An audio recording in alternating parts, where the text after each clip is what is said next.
Chapter 1: The House Where Silence Lived. Snow drifted in slow spirals outside Daniel Reyes's small rental home on the edge of Maple Hollow, a quiet American town where winters arrived early and lasted longer than anyone wanted.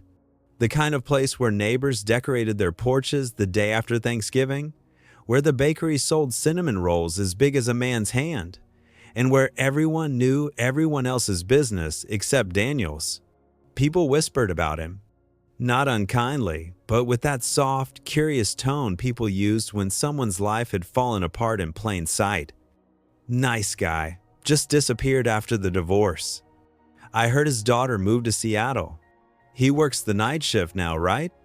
Yes, Daniel worked nights stocking shelves at a warehouse on the east side of town. It wasn't what he expected to do at 48, but life rarely followed the plans he made in his 20s. The house he lived in still smelled faintly of cedar from the previous owners. A couch that sagged in the middle, a coffee table with scratches, a heater that rattled every time it turned on. Everything about the house felt temporary, as if Daniel were only passing through. And maybe he was. He sat at the kitchen table with a steaming mug of black coffee and a pen in his hand. In front of him was a blank piece of paper. The paper stayed blank for a long time. Tonight, the silence felt heavier than usual. It pressed against him, familiar and haunting. Every December, he told himself he would change. Every December, he failed. This year, a new letter lay unfinished like all the previous ones meant for his daughter, Sophia. It had been 7 Christmases since he last held her. 7 Christmases since she was 14, crying on the porch as he packed the last box into his truck. Divorce wasn't one wound, it was many tiny ones that never healed properly. And for Daniel, the deepest cut wasn't the end of a marriage. It was becoming a stranger to the child who once believed he hung the moon. He touched the paper again. The pen trembled. Then, instead of writing, he got up and walked to the small closet near the hallway. On the top shelf rested a shoebox, old, dented, wrapped with a rubber band. Daniel brought it to the table. He hesitated before opening it. He always hesitated. Inside were 6 letters, one for each Christmas since Sophia left. All unsent.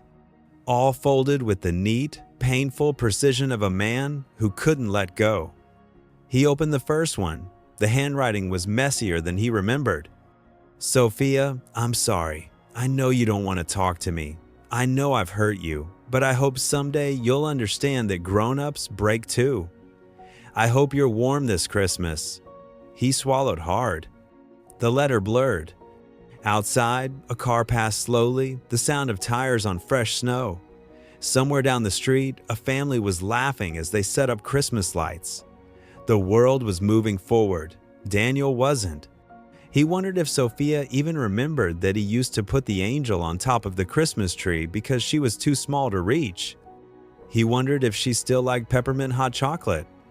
He wondered if she knew he had kept every photo, even the blurry ones. His phone buzzed. A message from his sister, Mariella, a nurse working double shifts at the local hospital.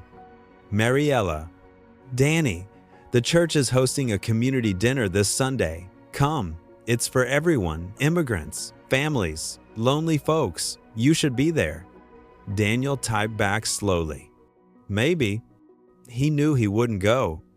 He didn't belong anywhere, not since the divorce, not since Sophia stopped calling, not since he stopped believing he had anything to offer the world. But then, a knock. Daniel froze. No one came to his house unannounced. He opened the door to find the little neighbor boy Evan bundled in a blue puffer jacket, cheeks red from the cold. His family had moved from the Philippines 2 years ago, one of the many immigrant families who came to Maple Hollow for affordable housing and stable work. "Mr. Reyes?" the boy asked, holding something out. A small paper bag.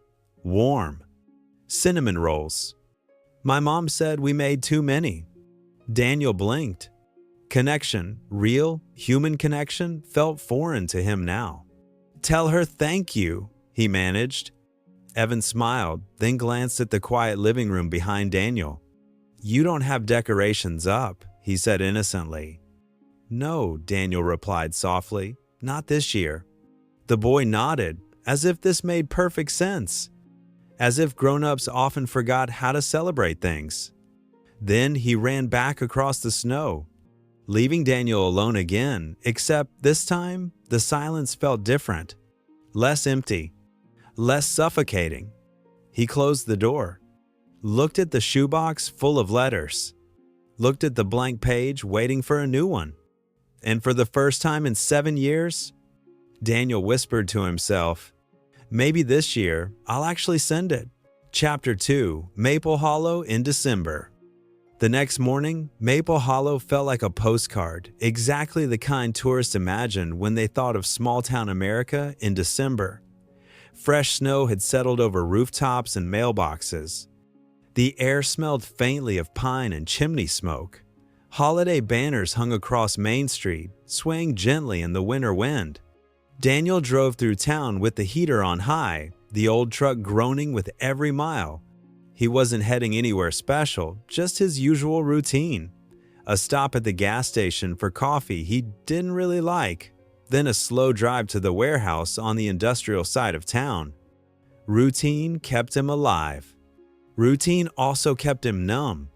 At the corner of Willow Street, he spotted the Reyes Market, a small grocery shop run by the Nguyen family, immigrants from Vietnam who had built a reputation for selling the freshest produce in the county. Maple Hollow had become a patchwork quilt of cultures over the years: Filipino, Mexican, Polish, Vietnamese, Somali, and somehow the mix gave the town a warmth that cut through even the coldest winters. Daniel pulled into the parking lot. Inside, the heater blasted warm air as the bell above the door chimed. "Good morning, Mr. Reyes." Mrs. Nguyen greeted him with her usual bright smile. Her English carried a gentle accent, one that reminded Daniel of his own mother before she passed. "Cold day, huh?" "Cold enough," he replied. "You working tonight?" "Yeah." She gave him a sympathetic nod, the kind working-class people shared in unspoken understanding. He grabbed a pack of instant oatmeal and a small sandwich from the cooler, something to eat during his break. At the counter, Mr. Nguyen looked up from stocking cigarettes. "Daniel," he said carefully, "you coming to the church dinner this weekend? Mariella told me she wants you there." "Of course she did." He forced a small smile. "I'll think about it."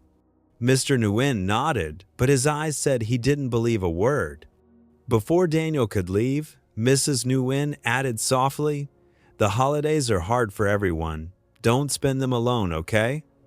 The words hit him harder than he expected.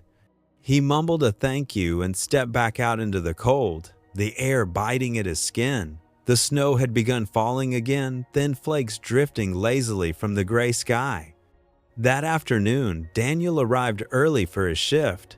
The warehouse loomed across the snowy lot, huge, windowless, and eternally lit with fluorescent lights.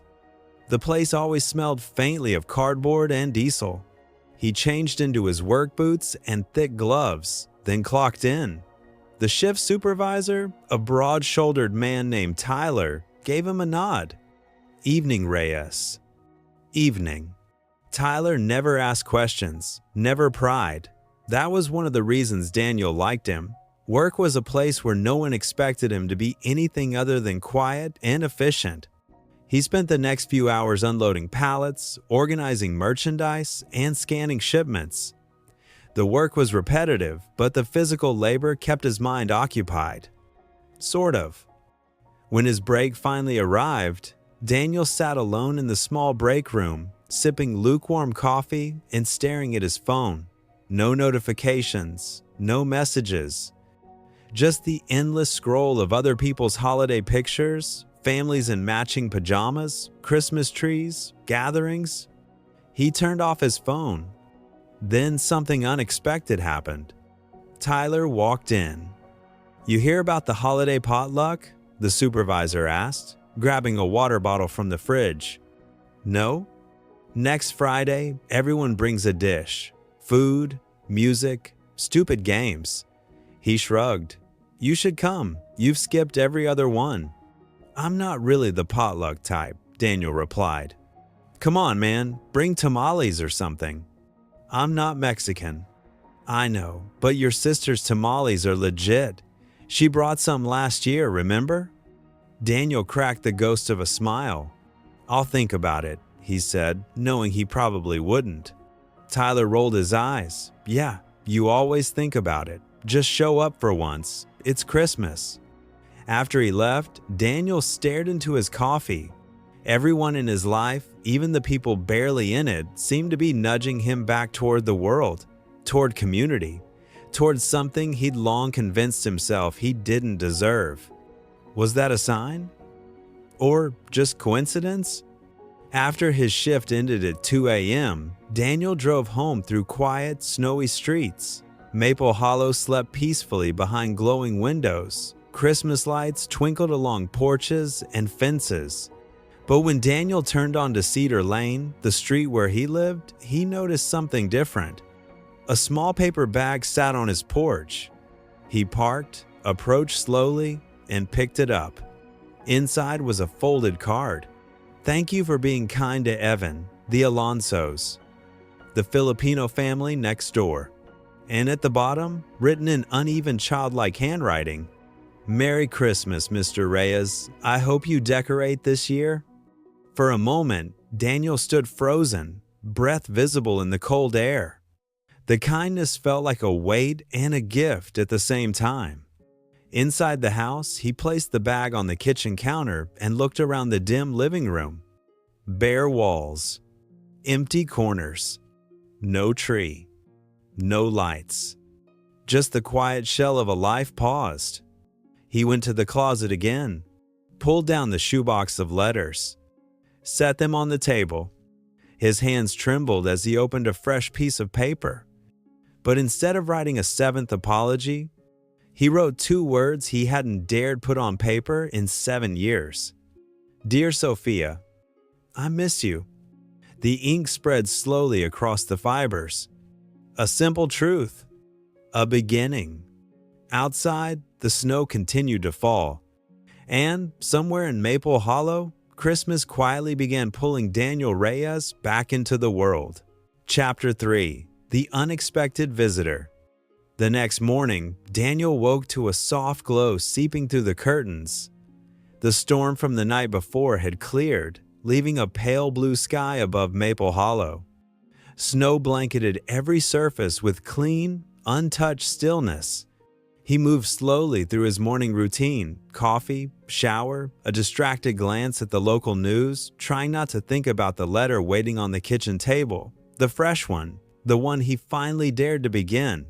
He wasn't sure whether he'd finish it or send it, but starting had stirred something in him he didn't recognize at first, a trembling, fragile hope. By late morning, Daniel bundled himself into his jacket, ready to shovel the driveway. As he opened the front door, he nearly tripped over a small plastic bag sitting on the step. He blinked. Inside the bag were 3 small Christmas ornaments, simple wooden ones, hand-painted with bright colors, a reindeer, a star, a tiny house with a red door. Each looked like it had been painted by a child. A sticky note was attached. For your tree, Evan. Daniel let out a slow breath. A tree? He didn't even have one. As he stepped outside, a voice called from the neighboring yard. Mr. Reyes. It was Evan, bundled in an enormous scarf, waving with excited energy only children possessed. My mom said we should give these to you, he explained as he stomped closer through the snow. I painted them at school. My teacher said Christmas is about sharing. Daniel stared at the ornaments again. They're great, Evan. Thank you. The boy nodded proudly. Are you putting up a tree today? The question hit him like a tap to an old bruise. I haven't decided. Evan shrugged in that fearless way children had when facing adult sadness. You should. Trees make people feel happy. My dad said when we moved here, We didn't have money for a new one, so our neighbors gave us theirs. That made him cry, but in a good way. Daniel smiled faintly. In a good way? Uh-huh. My mom called it, what was it? Happy, sad. Daniel felt something loosen in his chest. Happy, sad? Yeah, he knew that feeling well. Before he could respond, Mrs. Alonso opened her front door. Evan, come inside, darling. Breakfast is ready. Okay, Mom, he yelled back, then turned to Daniel. Merry Christmas early. And just like that, he ran back toward the warmth of his house. Daniel stood alone on his snowy porch, holding 3 small ornaments and feeling a strange warmth spreading through him, not loud or dramatic, but steady, like the beginning of a thaw. By noon, he found himself wandering the aisles of Lakeside Hardware and Goods, the town's small all-purpose store. He told himself he needed more salt for the driveway, maybe a new shovel.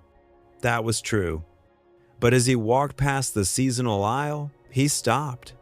Rows of artificial Christmas trees stood glowing under soft white lights. Some small enough to fit on a desk, others tall and lush, with pine tips that looked almost real. He shouldn't buy one. What would be the point? But then he remembered the wooden ornaments. Evan's hopeful smile. His sister's invitation. Sophia's name written on the letter waiting back home. His chest tightened. A small tree wouldn't fix his life, but maybe it could change something small inside him. A store employee approached a teenager with braces and a Santa hat. Need help choosing? The boy asked. I'm just looking, Daniel replied. For a big tree or a small one? I'm not sure yet. It's been a long time. The teenager nodded, not nosy, just friendly. My dad didn't want a tree last year after my grandma died, but my mom said even sad houses deserve Christmas. She was right. Daniel almost laughed. The wisdom of children and teenagers today was relentless. The boy pointed. That one's on sale. Good starter tree. Starter tree. The phrase stayed with him. Before he could think too hard about it, Daniel grabbed the box and carried it to the checkout counter. The teenager gave a satisfied nod, like he had helped save someone's holiday. When Daniel got home, he set up the small artificial tree in the corner of the living room. Its lights glowed warmly, casting soft shadows across the walls. It made the room feel less lonely, less hollow. He hung Evan's wooden ornaments, placing the reindeer near the top. After stepping back, he realized something startling. His home didn't look temporary anymore. It looked lived in, human, alive. He wasn't sure he deserved the warmth the room radiated now, but maybe, just maybe, he didn't have to deserve everything. Some things were simply gifts. He sat at the kitchen table again, pulled the unfinished letter toward him, and stared at the words, Dear Sophia, I miss you. His chest squeezed with a heavy, sweet ache.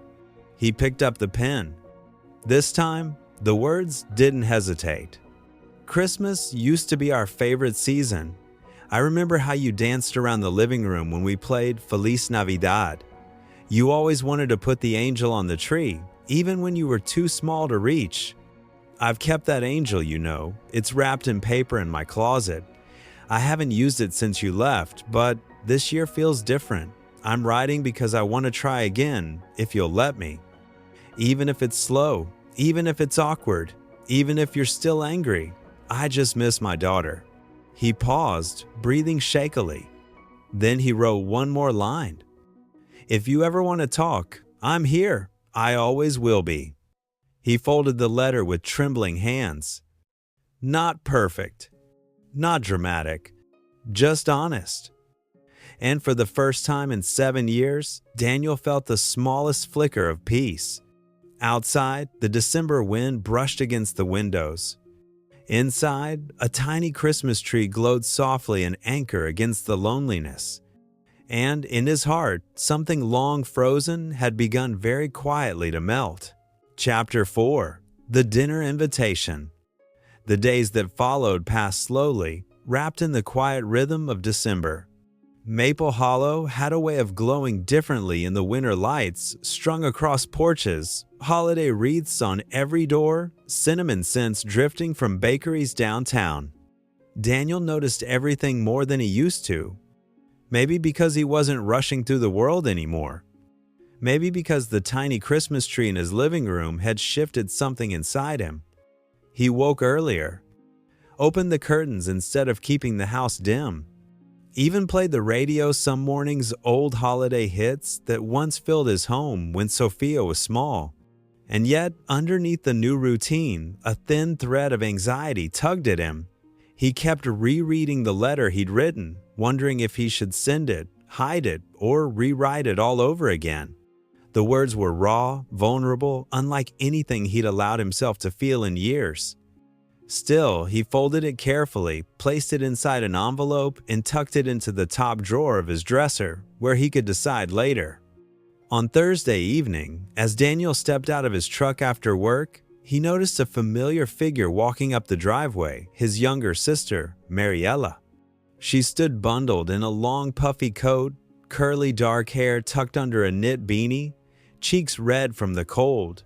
Her breath fogged the air as she called out, "Don't you dare pretend you didn't see me coming." Daniel sighed, smiling despite himself. "Hey, Mari." She marched toward him, crossed her arms, and looked him over as if checking whether he'd eaten a proper meal or accidentally set his life on fire. "You didn't answer my texts," she said, "so naturally I assumed you were either dead or avoiding me." "I've been working." "You always say that." She wasn't wrong. He unlocked the front door, and she followed him inside, stomping snow off her boots. The moment she stepped into the living room, she stopped. Her eyes widened. Her voice softened. "Danny, you put up a tree?" Daniel rubbed the back of his neck. "A small one, nothing special." Mariella approached it like it was a fragile miracle. She touched one of Evan's wooden ornaments, her expression warming. "It is special," she said quietly. "I've been waiting 7 years to see a Christmas tree in your house again." Daniel swallowed. "It doesn't mean anything big." "Maybe not yet, but it's something." She turned to him. "I'm proud of you." He looked away, uncomfortable with praise he didn't think he deserved. "It's just a tree." "No, it's a beginning." They sat in the kitchen afterward, sharing reheated tamales Mariella had brought, the kind she made every December: soft masa, shredded chicken, red sauce, flavors that tasted like childhood and warmth. Halfway through the meal, she asked the question she'd been holding back. "So, have you talked to her?" Daniel stared at his plate. "Not yet." "Have you written anything?" He hesitated. She noticed. "You did," she whispered, a hopeful smile unfolding. "Can I see it?" "No," he said immediately. "Too sharp. Not yet." She nodded, accepting that boundary.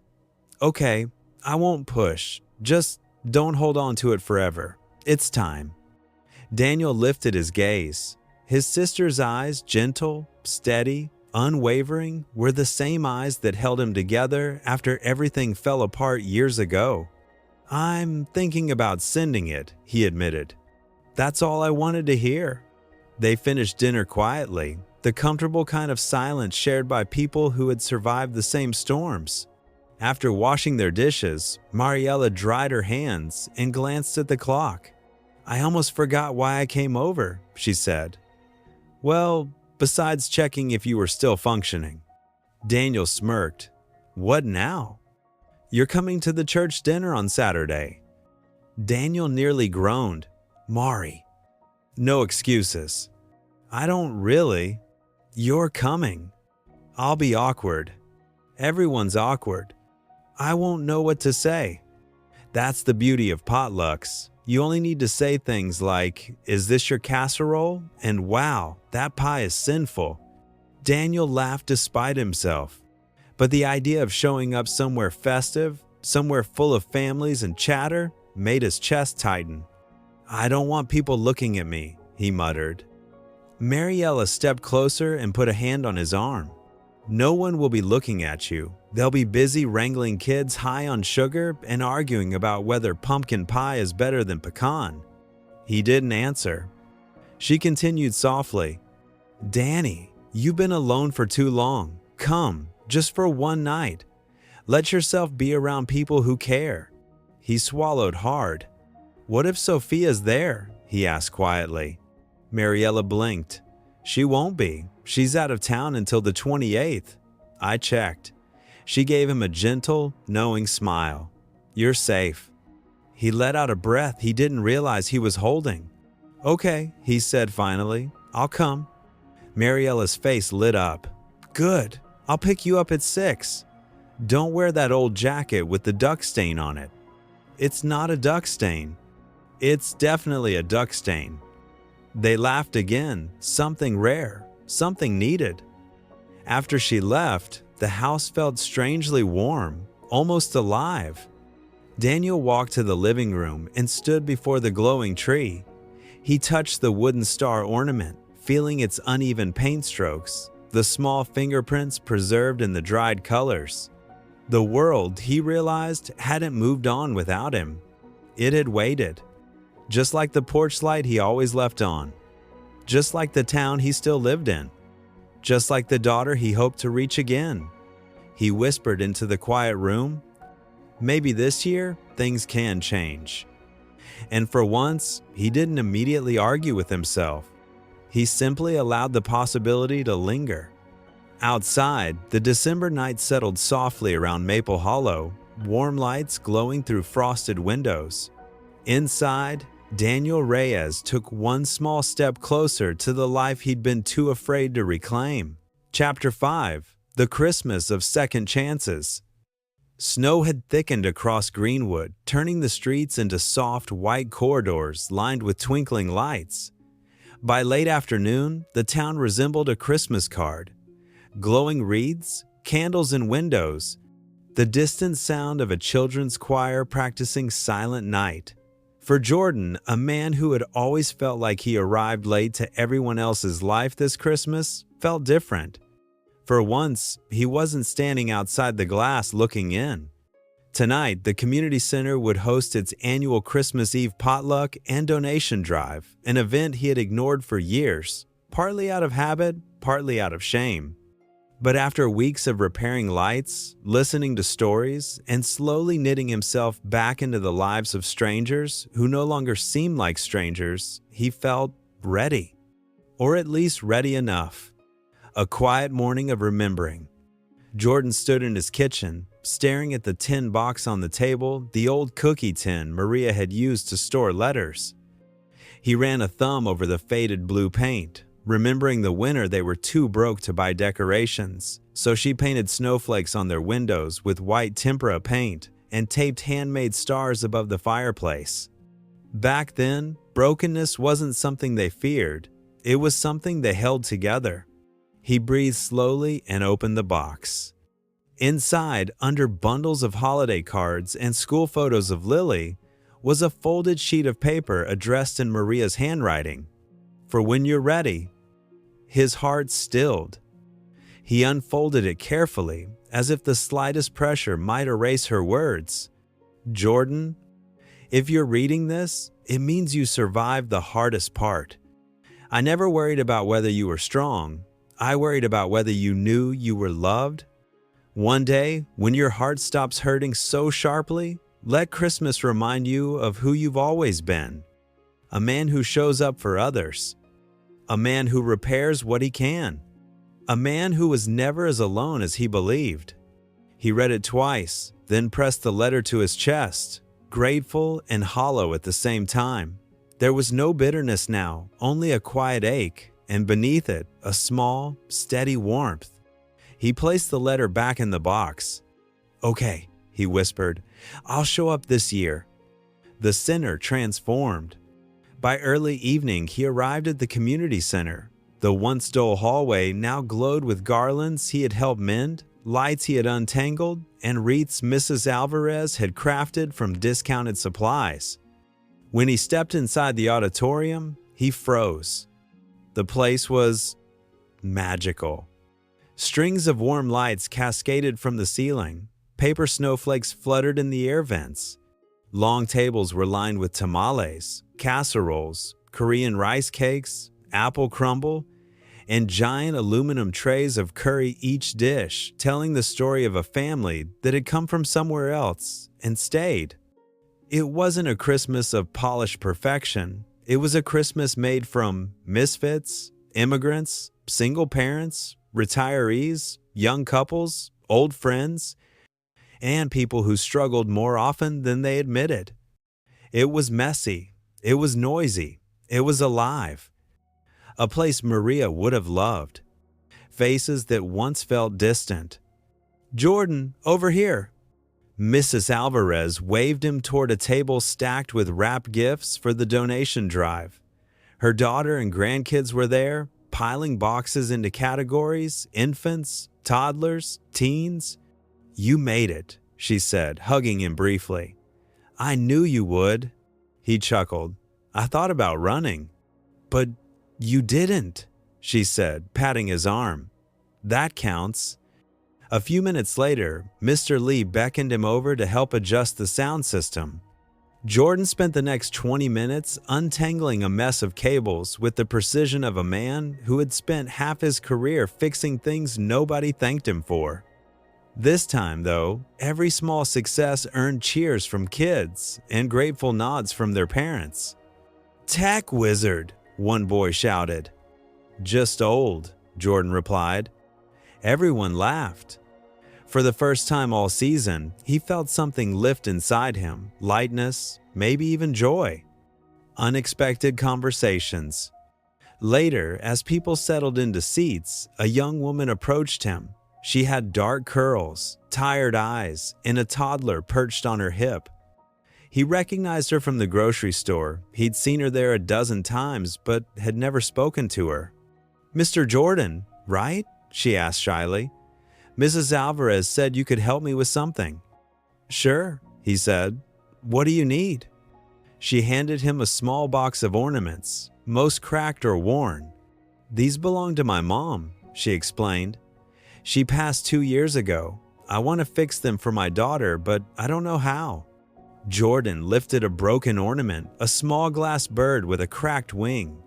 He held it carefully, the way he had once held things for Lily when she was a child.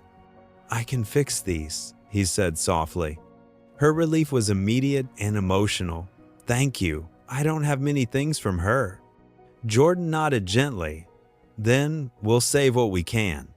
She smiled, and for a moment, he felt the familiar tug in his chest, the recognition of someone who understood loss, who knew how heavy the holidays could feel. He wasn't the only one trying to rebuild something. The choir that broke him open.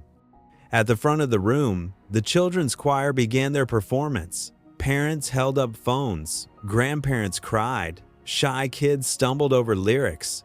One boy sang with such enthusiasm, he nearly tipped over. Everyone loved it. Jordan sat in the back, letting himself enjoy the simple sweetness of it until the choir director lifted her hands and the opening notes of "O Holy Night" filled the room. It was Maria's favorite song. Jordan's breath caught. His vision blurred. He closed his eyes, letting the voices wash over him, the rise and fall of melody threading through memories he had kept locked away.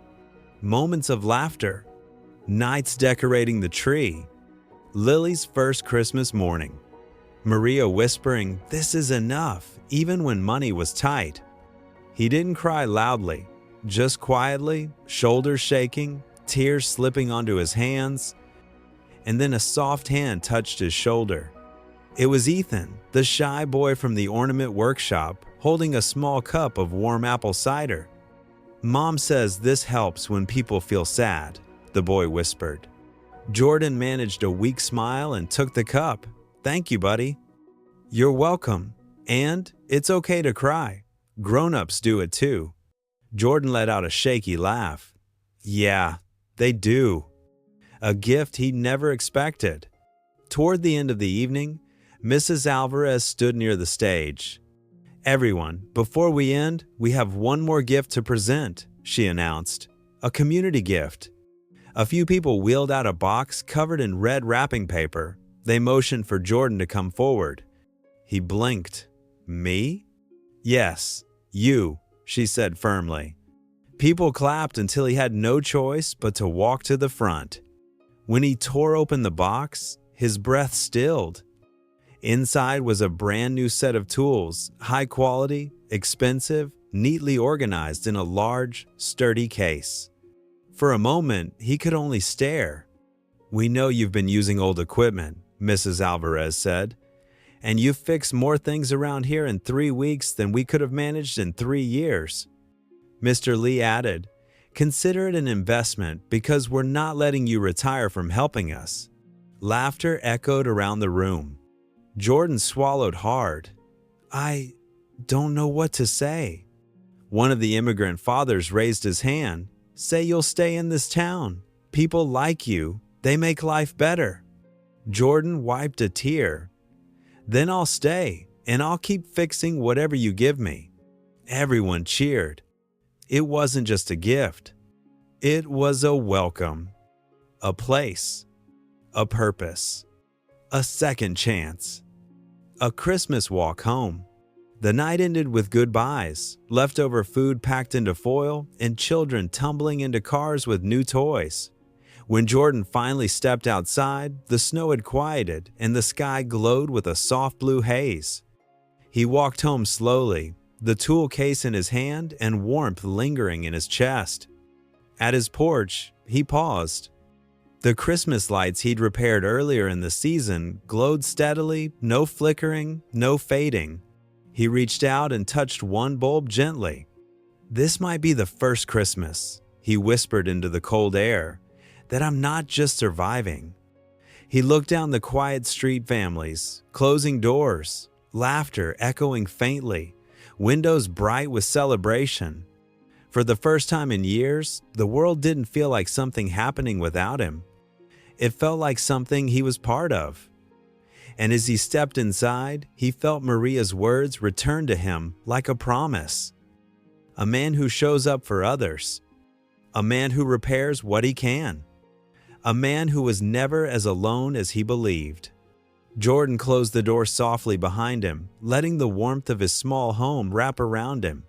It was Christmas Eve, and he was home. Chapter 6. The letter that changed his winter. Saturday arrived colder than the days before, the kind of cold that settled into the bones of Maple Hollow and made the windows breathe white. Jordan woke early, brewed a pot of coffee, and tried not to think too hard about the church potluck tonight. He wasn't used to gatherings. He wasn't used to being around people who weren't expecting something from him. Still, there was a sliver of anticipation, small, hesitant, but there. As he poured his coffee, he noticed something out of place on the entryway rug. A small white envelope slipped through the door sometime before dawn. His breath caught when he recognized the handwriting, the looping cursive, the slightly uneven lines, the familiar swirl in the capital L. It was from Lily. He stood frozen, as if the envelope might burn him.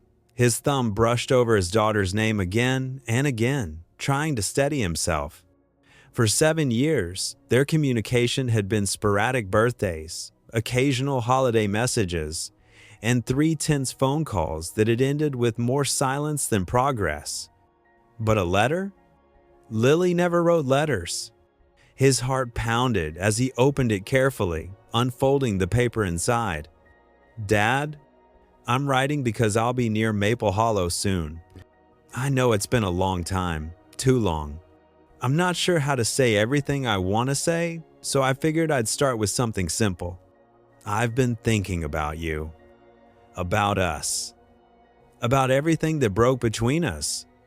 I'm not ready to talk about everything yet, but I want to try. I'll be passing through town on December 23rd and would like to see you if you want. We can meet somewhere neutral, a cafe maybe. I don't want this to be another failed attempt. But I don't want to keep running from my past either. I hope you feel the same. Lily. Jordan sat down at the kitchen table as the words pressed into him like weight. Not heavy in a painful way, heavy in the way hope often was. Heavy in the way something long buried finally rose to the surface. Lily. Coming here. Wanting to try. His eyes stung unexpectedly, and he blinked hard. Their last conversation had been 7 years ago, shouting across the tiny apartment he couldn't afford to keep. She had blamed him for leaving her mother, for failing to hold their family together, for being absent in ways he thought were invisible. He had tried to explain, but explanations meant nothing when a child already carried disappointment in their bones. And the worst part, the part he carried every day, was that some of her words had been right. He wasn't the father she needed back then. He wasn't sure he was now. He set the letter down and stared at the Christmas tree in the living room, its lights softly flickering. For the first time, the glow unsettled him instead of comforting him. The idea of seeing his daughter again made his hands tremble. 7 years. 7 winters. 7 Christmases alone. Jordan stood abruptly and began pacing the room. What if she's just doing this out of guilt? What if she still hates me? What if I mess everything up again? The house had no answers, only the ticking clock and the hum of the heater. After a long moment, he returned to the table, picked up the letter, and pressed it to his chest, something he hadn't done since she was a toddler and used to draw him messy crayon pictures. "I'll show up," he whispered. Whether he liked it or not, whether he was ready or not, he would show up. Because she was trying. And he needed to try too. He folded the letter carefully, slid it back into its envelope, and placed it on the mantel beside the tree. Then he took a slow breath. He still had the potluck tonight. He still had people who, in their own quiet ways, were helping him step back into life. And maybe that was what he needed before he saw his daughter again. A reminder that he wasn't alone anymore. A reminder that change was possible. When evening came, Mariella arrived right on time. Jordan stepped outside wearing a clean shirt, a decent jacket, and the nervousness of a man walking into unfamiliar territory. "You look nice," she said, pleasantly startled. "Don't make a big deal out of it." "Oh, I will absolutely make a big deal out of it." He rolled his eyes, but she was right. Something was different tonight. The letter had cracked open a part of him he'd kept frozen for too long. As they drove through Maple Hollow, Christmas lights blinked along shop windows and families crossed the street bundled in scarves. The town was alive, loud, warm. Jordan tightened his grip on the folded letter in his pocket. Tonight would be the first step. Next week, the second. And maybe, just maybe, it would lead to something brighter. Something healed. Something whole. Something long overdue. Chapter 7. A Father at the Edge of Hope. The potluck was held in the recreation hall behind St. Anthony's Church, a wide room decorated with paper stars, red tablecloths, and strings of warm lights hanging loosely along the walls. A long buffet table stretched across one side, covered with aluminum trays, crock-pots, and desserts made from generations-old family recipes. When Jordan and Mariella stepped inside, the noise hit him first: laughter, conversations, clinking dishes, kids racing around like their bodies ran on pure sugar. He froze. Mariella noticed. "You're okay," she whispered. "We'll take it slow." "I haven't done this in a long time," he admitted. "I know. Everyone looks happy. People can be happy and still broken inside," she said softly. "That's why gatherings matter." He took a breath and followed her toward the tables. To Jordan's surprise, no one stared at him or whispered. Instead, they greeted him with polite smiles, warm nods, and casual friendliness. A man in flannel handed him a plate. A woman with gray curls complimented his jacket. Two teenagers waved as they passed by carrying cupcakes. Nothing dramatic. Nothing overwhelming. Just kindness. Mariella piled food onto her plate way too much and nudged him to do the same. After they sat down, she introduced him to people he barely remembered from years ago. Neighbors, old coworkers, parents of Lily's childhood friends. They didn't ask uncomfortable questions. They didn't dig into his past. They simply treated him like someone who belonged. For the first time in years, Jordan ate dinner surrounded by voices instead of silence. He listened more than he spoke, but that was enough. Halfway through the meal, Pastor Jim approached a man in his late 60s with gentle eyes and a smile that somehow cut through all of Jordan's defenses. "Good to see you, son," the pastor said. Jordan blinked. "You remember me? You helped rebuild the community center roof years ago. Hard worker, quiet, but reliable." Mariella grinned. "See, your reputation survived even when you tried to disappear." He nudged her leg under the table. Pastor Jim rested a hand on the back of Jordan's chair. "We all struggle," he said. "But showing up tonight, that matters, more than you know." Jordan felt something tighten in his throat. He nodded, unable to speak. The pastor squeezed his shoulder once and moved along. Later in the evening, a small group began singing carols near the front of the hall, their voices carrying across the room. The familiar notes of Silent Night drifted into every corner. Mariella leaned close. "Hey, you okay?" Jordan looked around the room, the lights, the laughter, the easy warmth, the sense of belonging he hadn't felt since Lily was little. For the first time in 7 years, something inside him loosened. "I think so," he said. But the truth was deeper than that. He felt hopeful, afraid, determined, alive again. As they walked outside after the potluck, the night was crisp, the air filled with the promise of snow. Jordan zipped his jacket, watching his breath float upward. "That wasn't so bad," Mariella said. He shook his head. "It was good." "Yeah? Really good." They reached her car, but Jordan didn't get in immediately. He reached into his pocket and pulled out the envelope. Mariella's eyes widened. "Is that?" "Yeah." She touched his arm. "Do you want to talk about it?" He hesitated, then handed her the letter. She read it slowly, carefully, the winter wind blowing strands of her hair across her face. When she finished, she folded it and pressed it back into his hand. "Oh, Jordan," she whispered, "I'm so happy for you. I'm terrified." "Good," she said gently. "That means you care. What if I ruin it? What if she doesn't want to forgive me? Then you try again, and again, and again." She squeezed his hand.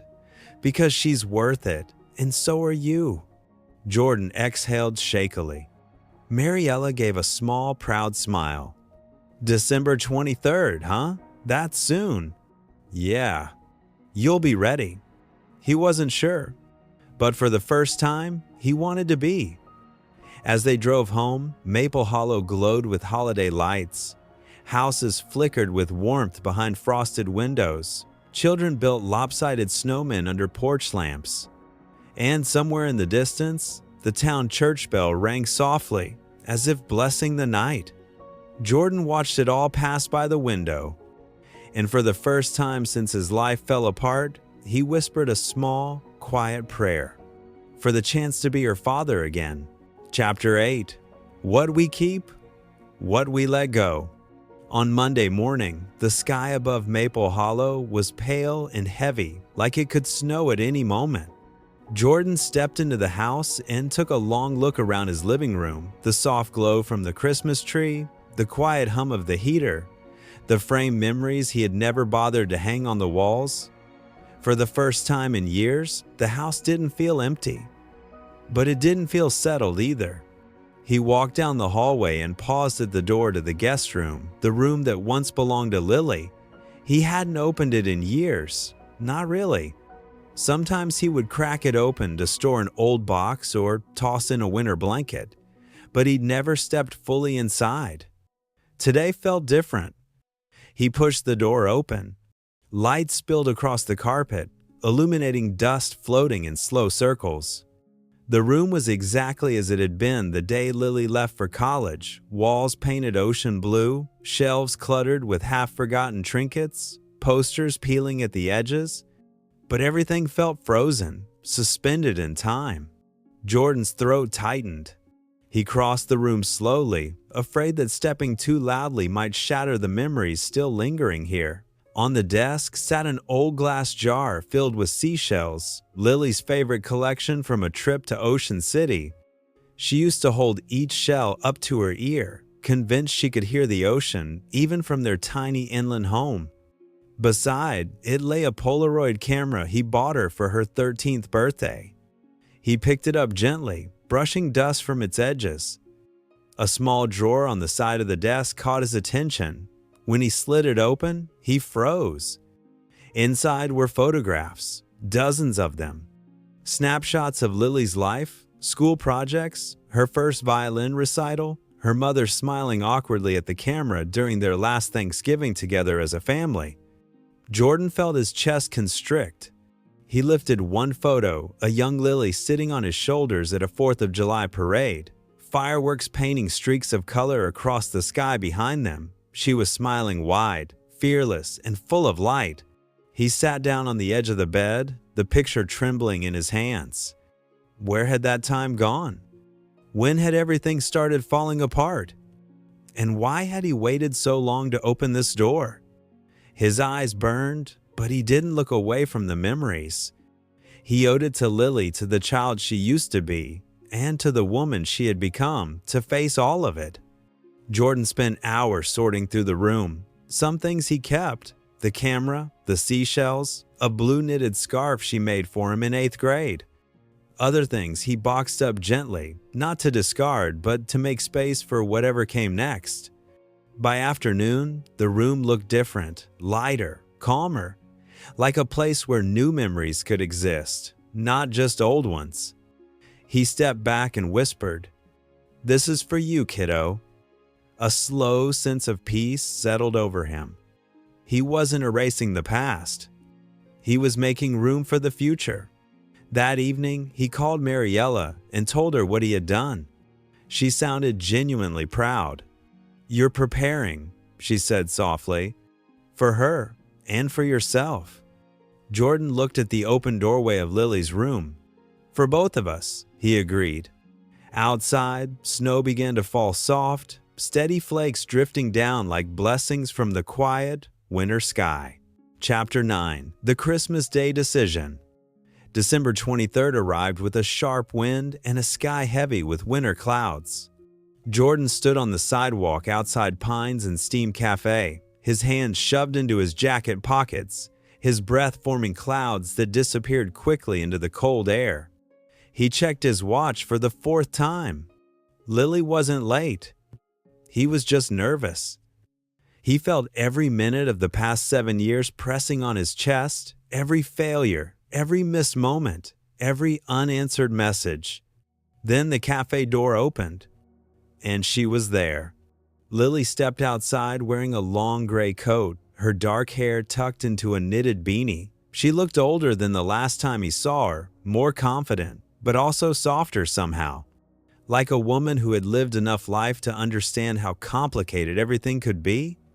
She spotted him and hesitated before offering a small, unsure smile. "Hi, Dad." Jordan swallowed hard. "Hey, Lily." For a moment, neither of them moved. Then she took one step forward. He mirrored her. They hugged, awkward, brief, but real. Inside the cafe, they chose a corner table. Lily ordered chamomile tea. Jordan got black coffee, same as always. The silence between them felt fragile, but not hostile. Finally, Lily spoke. "I'm glad you came. I'm glad you asked." She nodded, her hands wrapped tightly around the warm cup. I wasn't ready before, she admitted. Every time we tried to talk, I still had too much anger in me, too many questions. You had every right, Jordan said. She looked up sharply. What I said back then, it wasn't fair. It was honest, he replied, and I deserved most of it. She blinked, startled by the simplicity of his answer. Their conversation wove slowly, carefully, like two people unwrapping old wounds and hoping they no longer bled. They talked about her job in Chicago, about her mother remarrying, about the years they lost. But eventually, the conversation reached the one place Jordan feared most. Why didn't you fight harder for me? She asked, her voice barely above a whisper. Jordan inhaled shakily. I thought staying away was better. Your mom told me you needed stability, and I wasn't stable. I didn't want you growing up around my failures. You weren't a failure to me, she said softly. Not until you left. Jordan felt tears sting his eyes. I'm sorry, Lily, truly, for all of it. She looked down, tears catching the cafe lights. I'm sorry too, she whispered, for hating you longer than I should have. He reached across the table, slow enough for her to pull away if she wanted. She didn't. Their fingers touched tentative, trembling. A tiny, fragile bridge rebuilt. After an hour, Lily pulled a folded slip of paper from her coat pocket. I wanted you to have this, she said. He opened it. It was a photo Lily at age 10, sitting on the same Maple Hollow bench where they used to eat ice cream every Friday. The back of the photo read, Maybe we can try again. In small steps. If you want. Jordan pressed the photo to his chest. I want that more than anything. Lily nodded, wiping her eyes. They walked outside together. The wind had softened, snow falling in gentle spirals. Lily hugged him tighter this time, lingering. I'll come back for Christmas Day, she said, if that's okay. Jordan nodded, unable to speak. As she walked away, disappearing into the drifting snow, he felt something shift inside him, like a door long frozen had finally cracked open. He didn't know what came next, but he knew he had a choice now. To retreat into the quiet life he had built, or to step boldly into the future still waiting for him. A future where he didn't walk alone. Chapter 10. The Christmas of New Beginnings. Christmas morning dawned clear and bright, sunlight glinting off thick blankets of snow. Jordan woke early, not from habit but from a sense of anticipation he hadn't felt in years. He brewed coffee, lit the fireplace, and straightened the living room for the 5th time since dawn. The tree lights blinked cheerfully, unaware of the emotional chaos thriving in the house. At exactly 11 o'clock, a knock echoed through the front door. Jordan opened it to find Lily standing there, cheeks flushed from the cold, holding a small gift bag. Behind her, unexpectedly, was her mother, Karen. He froze. Karen offered a polite, cautious smile. Lily asked me to come, just for a minute. I hope that's okay. Jordan nodded slowly. Yeah, it's okay. The three of them stood in the living room, an awkward triangle of old wounds and tentative peace. But instead of the bitterness Jordan feared, the silence felt strangely gentle. Karen spoke first. It's good to see you doing better, she said quietly. Jordan nodded. You too. They shared a brief, honest moment, a recognition of past mistakes, of the people they once were, and of the space-time had carved between them. Then Karen excused herself, leaving father and daughter alone. Lily placed the gift bag on the coffee table. It's nothing big, she said, just something that reminded me of us. Inside was a small snow globe, Maple Hollow's iconic gazebo encased in swirling glitter snow. Jordan turned it over in his hands, overwhelmed. I remember buying you one like this when you were little. Yeah, she said softly. I kept it until it broke." He placed the snow globe on the mantel beside her childhood picture. "Thank you," he said. They sat on the couch, feet near the warm fire. This time, the silence felt comfortable, like two people learning to breathe again in the same space. "Dad," Lily said suddenly, "I want to tell you something." He turned toward her. "I'm not asking for everything to go back to the way it was, and I'm not pretending the past didn't happen, but I want you in my life. Even if it's messy, even if it takes time." Jordan closed his eyes, letting the words sink in like a blessing. "I'll show up," he whispered. "Every time. Not just for holidays, not just when it's easy."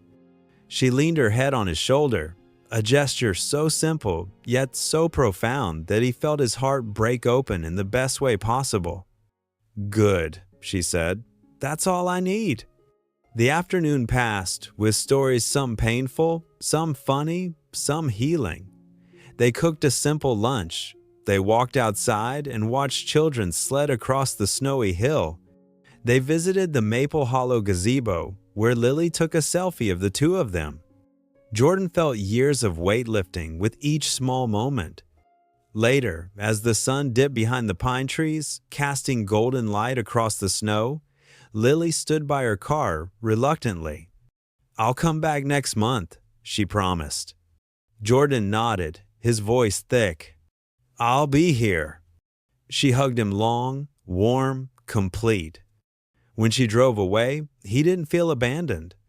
He felt anchored, rooted, restored. That night, Jordan sat by the fireplace, the house quiet but no longer lonely. The snow globe glowed in the firelight, the tiny gazebo inside shimmering. He picked up the photo Lily gave him and held it gently. This Christmas wasn't perfect. It wasn't grand or cinematic. It was small, fragile, real. It was a beginning. Jordan looked toward the doorway of her old bedroom, now cleaned, hopeful, ready. He whispered into the stillness, "Merry Christmas, Lily. Thank you for coming home." Outside, snow continued to fall across Maple Hollow, blanketing the town in soft, forgiving light, as if the whole world understood that healing doesn't happen all at once. It happens the moment we choose to open the door again. And Jordan had finally, fully opened his.